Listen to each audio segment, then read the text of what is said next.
Everyone, good morning. আশা করি তোমরা সবাই অনেক ভালো আছো, সুস্থ আছো। আমরাও কিন্তু বেশ ভালো আছি। আমি রত্না, আমার এই ছোট্ট পরিবারে আরও একটি নতুন ব্লগে তোমাদের সবারই ওয়েলকাম জানাইতেছি। আজকে দিনটা হইতেছে বুধবার, আর এখন ঘড়ি কাটার সময় হইতেছে সকাল 8টার মতো। আর আজকে অনেক দিন পরেই তোমাদের সাথে ব্লগটা শেয়ার করতেছি। ব্লগটা ছিল গত বুধবারের। মিডলে আবার 2-1টা দিন তোমাদের সাথে কোনো ব্লগ শেয়ার করতে পারছি না, কারণ তোমরা তো সবটাই জানো কি পরিস্থিতি, কি হইতেছে না হইতেছে। তোমাদের কিন্তু আগের ব্লগে ডিটেলসে সবটা আমি শেয়ার করছিলাম। আই হোপ আমার বন্ধুরা সমস্ত পরিস্থিতিটা বুঝবো যে আমি কি পরিস্থিতির মধ্যে দিয়ে যাইতেছি বা কোন কারণে আমি ব্লগ শেয়ার করতে পারতেছি না। তো যাই হোক, মোটামুটি এখন সব কিছুই ঠিক হয়ে গেছে গা। মা আর বাবু বাড়িতে গেছে গা, এখন ওরাও কিন্তু ভীষণ ভালো আছে। তো এখন থেকে তোমাদের সাথে কিন্তু প্রতিদিন আগের মতো রেগুলার ব্লগ শেয়ার করবো। আশা করি আমার বন্ধুরা আমার পাশে থাকবে। জানো তো বন্ধুরা, ব্লগগুলি শ্যুট করে রাখলেও এডিট করে ভয়েস ওভার দিয়ে সেটা যে আপলোড করবো এইটুকুনি সময় আমি পাই না। তখন না কেমন জানি একটা লাগে যে এইটুকুনি সময় আমি করতে পারি না। আগে তো বেশ ভালো, আমি ঠিকই করতে পারতাম, কিন্তু এখন সময় পরিস্থিতি এতটাই বাজে হয়ে গেছে গা যে চায়া সেরর আমি করতে পারি না। কিন্তু কাজগুলি তো ঠিকই করি, অনেক সময় ব্লগও শ্যুট করে রাখি, কিন্তু ওই যে তোমাদের আগের দিন ব্লগে শেয়ার করছিলাম, তো এইসব কারণ নিয়ে না আর এইটা আমার করা হয় না। তো যাই হোক, এখন আস্তে ধীরে আবার স্বাভাবিক যে রুটিনটা আছে, আগের ডেইলি যে রুটিনটা আছে, এইটাই ফিরে যাওয়ার চেষ্টা করতেছি। আর তোমাদের সাথেও প্রতিদিন ব্লগ শেয়ার করার চেষ্টা করবো। এখন থেকে কিন্তু আর একদিনও মিস যাইতো না। তো অবশ্যই তোমরাও আমার পাশে থাকো। তো এইদিকে এই যে ঘুম থেকে উঠলাম, আর বরেরা ছিল কালকে নাইট শিফট, তো ও এখন আর ডিউটির থেকে আইসে না। তো এইদিকে সকালের যে কাজগুলি আছে এগুলি সাইডে নিতেছি।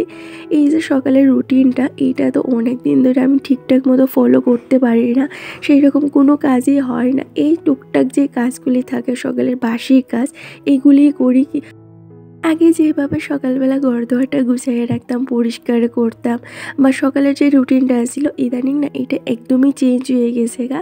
তো যাক, তারপরও বেশি একটা অসুবিধা হয় না যখনই একটু সময় পাই, বা সকালবেলা মা বাবু ঘুমতে উঠতে একটু লেট করে হাত চালায়, কিন্তু সেই কাজগুলিও কইরা লাই। না করতে করতে দেখবা একটা সময়ের পর না কাজটা একটু বেশি বাইরে জায়গা। তো প্রতিদিন সকালবেলায় হালকা পাতলা হইলেও একটু ডাস্টিং করে রাখতাম, ইদানিং তো করতে পারি না। এর কারণে দেখি শোকেস, এই যে চেয়ার টেবিলের পায়াগুলি এত ময়লা জমছে, দেখলাম কালো কালো হইয়া রয়েছে। তো একটা ভিজা কাপড় দিয়ে সেটা পরিষ্কার কইরা দিলাম। তো যাক, 2-1 দিন তো ভালো থাকবো, তারপর ওই যে আবার পরিষ্কার কইরা দিমু। যখন সব কিছু ঠিক হয়ে যাবো আবার আগের রুটিনে ফিরে আমো। তোমাদেরও তো সবটাই জানামো আস্তে ধীরে কইরা। তো এইদিকে এই যে বারান্দার যে কাপড়গুলি আছিল এগুলি ভিজা আছিল, তো এইগুলি তুললা রাখলাম। একটু করে ছাদে যাবো, আগে ঘরের সামনের এই জায়গাটা একটু ঝাড়ু দিয়া দেই। গতকালকে ঝাড়ু দেওয়া হয়েছে না, তো দেখলাম এখানে সুপারির ফুল পাতা টাতা বইরা রয়েছে, তো একটু পরেই তো ওয়াইবো, তো এই জায়গাটা দিয়ে যাইতে কেমন লাগে না। তো এই কারণে আগে এই জায়গাটা ঝাড়ু দিয়ে একটু জল দিয়ে দিছি। আর এদিকে দেখলাম সকাল সকাল কালো আইছে। ও কি দুষ্ট জানো তো, ও 2 দিন আইলে 3 দিন আইয়ে না। অনেক দিন তো বিস্কুট বা ওই যে রুটি লয়ে এসে দাঁড়াই থাকি ঘরের সামনে, যদি ও আয়ে 2টা রুটি বা একটা বিস্কুট দেই ওরে, কিন্তু ও আয়ে না। ওর যখন ইচ্ছে হইব তখনই আয়ে। তো আজকে দেখলাম যেহেতু আইছে, ওরে 2টা বিস্কুট দিয়েছি। আজকে করে রুটি আসিল না, তো এই কারণে রুটিটা আর দিলাম না। আর ও খুব ভালো গো, ওরে বিস্কুট রুটি যেইটাই দো ভাত মাইকা সেরা সঙ্গে সঙ্গে কিন্তু ও পরিষ্কার করে খাইয়ালা, তো বেশ ভালোই লাগে। এমনিতে তো আমি আর কারোর বাড়িতে যাই না, বা কারোর সঙ্গে সময় কাটাবার সময়ও নাই আমার কাছে, বা গল্পই করবো কার সঙ্গে। সবাই তো যার যার লাইফ নিয়ে, যার যার কাজ নিয়ে ব্যস্ত, তাই না? তো ওই যে ওদের সঙ্গে সকালবেলা বেশ একটু সময় কাটটা জাগা, তো ভাবলাম তোমাদের সাথে আজকে শেয়ার করি। তো এইদিকে এই যে কালকের অনেক বাসন জমা রয়েছে, যেগুলি কালকে রাত্রে ধোয়া মাজা করছি না। তো এই যে সকালে লাগা কাজটা তো বেশি আসছিল। আর জানো তো কালকে রাত্রে না একটু পিঠা করে হয়েছিল, তো মার ভীষণ ইচ্ছে করতেছিল একটু সিদ্ধ পিঠা খাওয়ার লেগে। তো কালকে রাত্রে একটু সিদ্ধ পিঠা করছিলাম।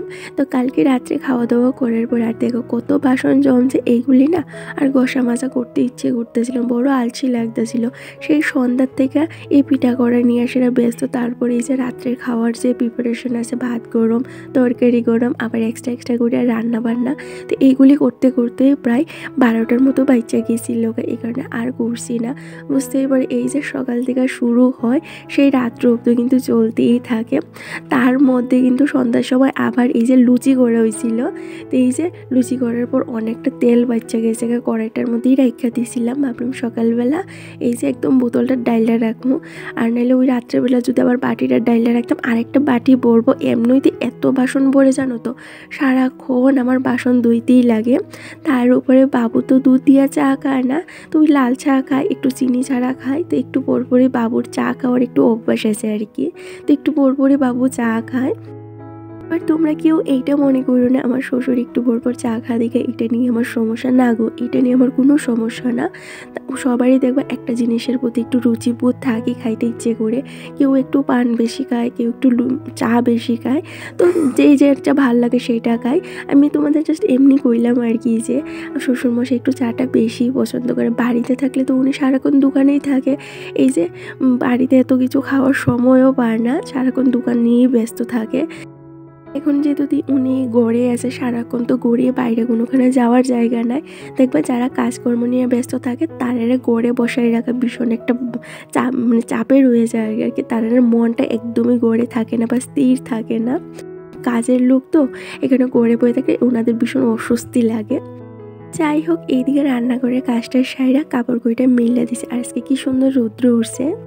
রৌদ্রটা কি ভালো লাগে কত, গায়ে পড়লে যেমন আলাদা একটা শান্তি লাগে। আর শীতের দিনের এই রৌদ্রটা কিন্তু আমাদের শরীর লেগে অনেকটাই ভালো। তো এত পরিমাণ সর্দি আর কাশি, তো ছাদে আইলে না সকালবেলা বেশ ভালো লাগে। এই রৌদ্রটা গায়ে লাগলে দেখবা অনেকটা সর্দি যেমন কইমা জায়গা এইরকম লাগে। তো এত তো হাওয়া পড়ে না, কিন্তু এই যে সকালবেলা একটু ছাদে আইলে একটু চেষ্টা করি 5-10 মিনিট ছাদে দাঁড়াইয়া যাইবার।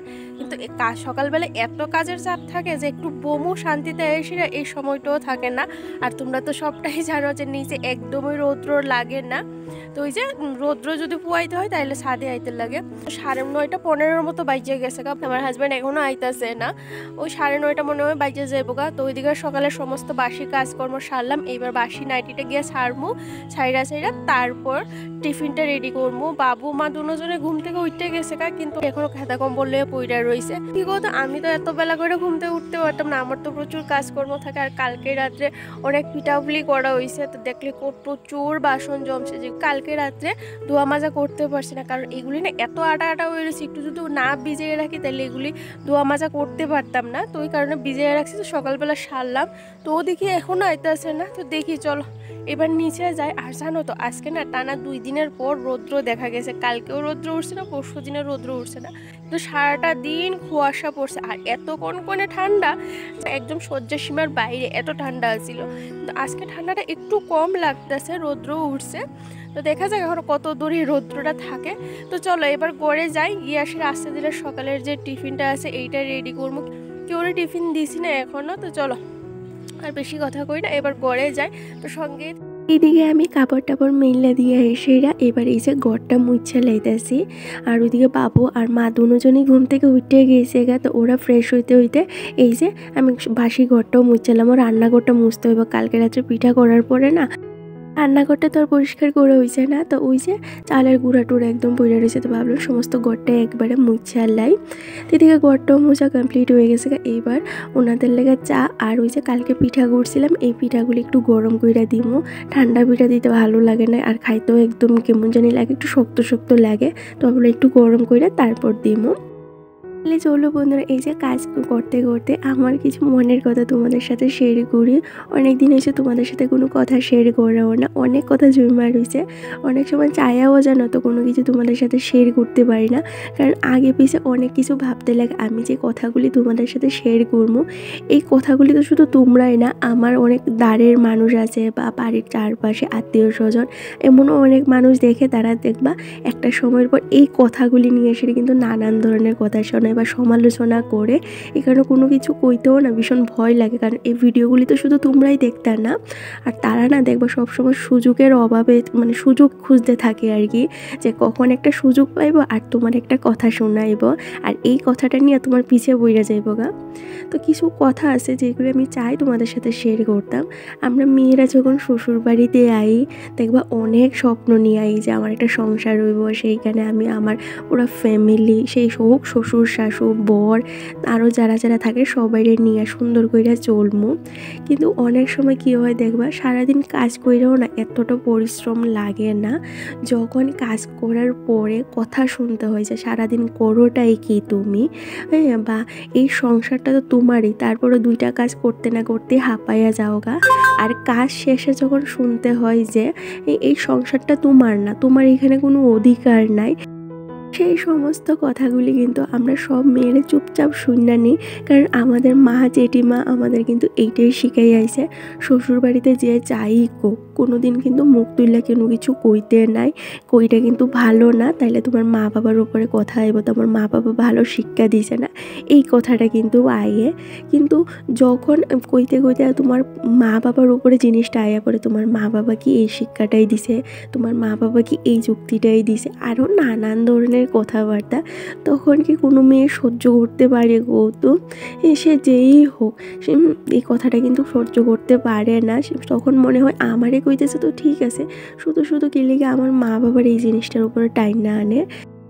তখন কিন্তু বড় অভিমান লাগে, বরের দিকে তাকাইয়া থাকি, ও যদি আমার এসে একটা কথা কয় বা আমার একটু সাপোর্ট নেয়।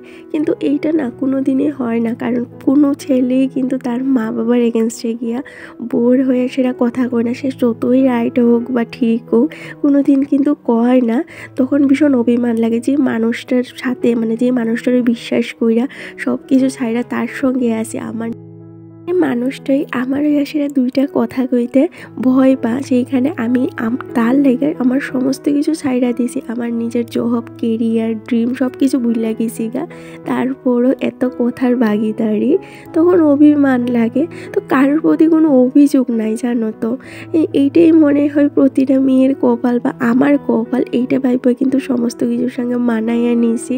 এখন যে যাই হোক হাসি মুখে না সবটা সহ্য কইরার নেই, কিন্তু মাঝে মধ্যে ভীষণ অভিমান লাগে, এত কিছু কইরাও যখন শুনতে হয় যে তুমি কিছু করো না বা এইটা এইভাবে কেলিকা করছো, একটু ভুলে লেগে এত কথা শুনতে হয়।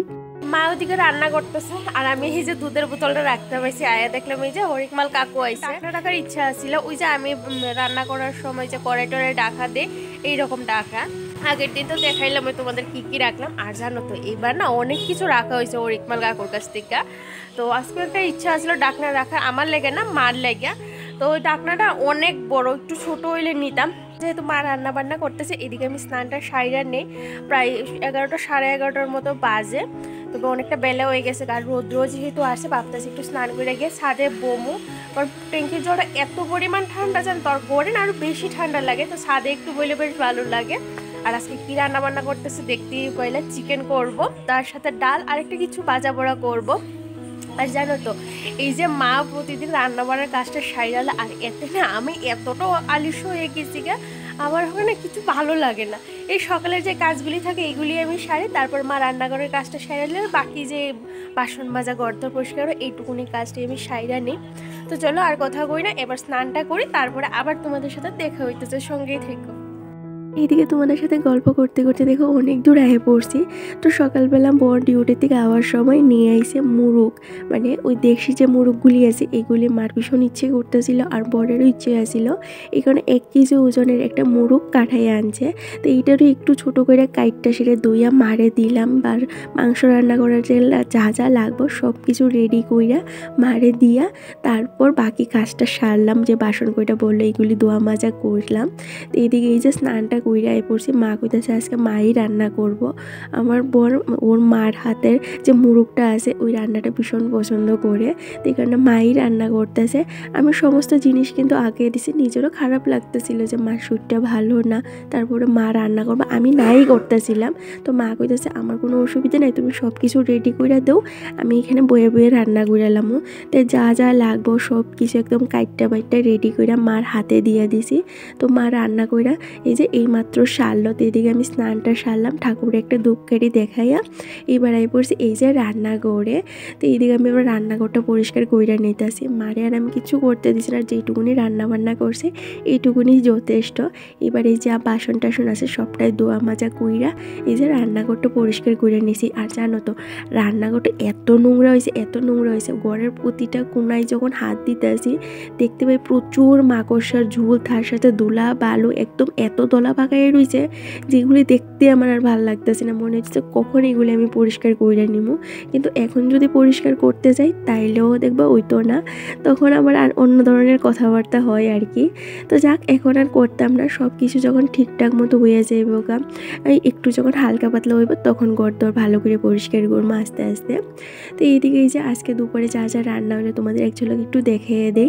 দেশি মুরগা দিয়ে এসে এই যে একটু কষা কষা করলো, তার সাথে আলু ভাজা, লেবু আর টমেটো দিয়ে ডাল করছে। আর কালকে না একটু চাটনি আসিল, এই চাটনিটা আর এই যে ধোয়া উঠতেছে বাদ দিয়ে এইমাত্র ভাতটা নামাইছে। তো চলো রান্নাঘরটা পরিষ্কার করে মোছামুছি কমপ্লিট করে লেছি। তো ওরানোর তো স্নান টান হয়ে গেছে। শীতের দিন দেখবা আর 12টা বাজলেই তো অনেকটা বেলা হয়ে যায় না, দিনটাও কইরা জায়গা, রৌদ্রটাও কইমা জায়গা। এত বেশি বেলা হইলে দেখবা ঠান্ডাটা লাগা শুরু হয়ে যায়, খাওয়া দাওয়া করতে ইচ্ছে করে না, কম্বল তখন মনটা চাই একটু কম্বলের নিচে থাকি। এদিকে পাপু আর পরের দিছি ভাত, ওইদিকে মাছ স্নান করে আইলে তারপর দুজনে খাওয়া দাওয়া করবো। আমাদের সাথে দেখা হইতেছে এই যে আবার রাতে 10টার সময়। তা আমাদের বাড়িতে না প্রতিদিন মানে শীত গরম 12 মাস এই যে রাত্র 11টার সময় কিন্তু খাওয়া দাওয়া করা হয়। তো এই যে এখন 10টা 15 মতো বাজে, তা আমি পড়ছি রান্নাঘরে এদিকে খাবারটা গরম করতে, সন্ধ্যার টিফিনটাও কিন্তু সারলাম। তো চলো এবার এই যে ভাত আর তরকারিটা গরম করে নিছি, এদিকে রাত্রে খাওয়া দাওয়া কইরা বাসনটা ধোয়া মাজা কইরা নিছি। এবার এই যে একটু স্কিন কেয়ার করবো, তার আগে একটু ফ্রেশ হয়ে নেই। জলটা এত ঠান্ডা, তোমাদের সাথে আর রাতের যে কাজগুলি আছে এগুলি শেয়ার করতে পারলাম না, বুঝোই তো। এখন যদি ক্যামেরা নিয়ে কাজ করি আর একটু যদি 19-20 হয়ে যায় তাইলে আবার ঝামেলা, কথাই শুনতে হইব। তো এখানে যতটা পারি ক্যামেরাটা না একটু অ্যাভয়েড করেই চলার চেষ্টা করি।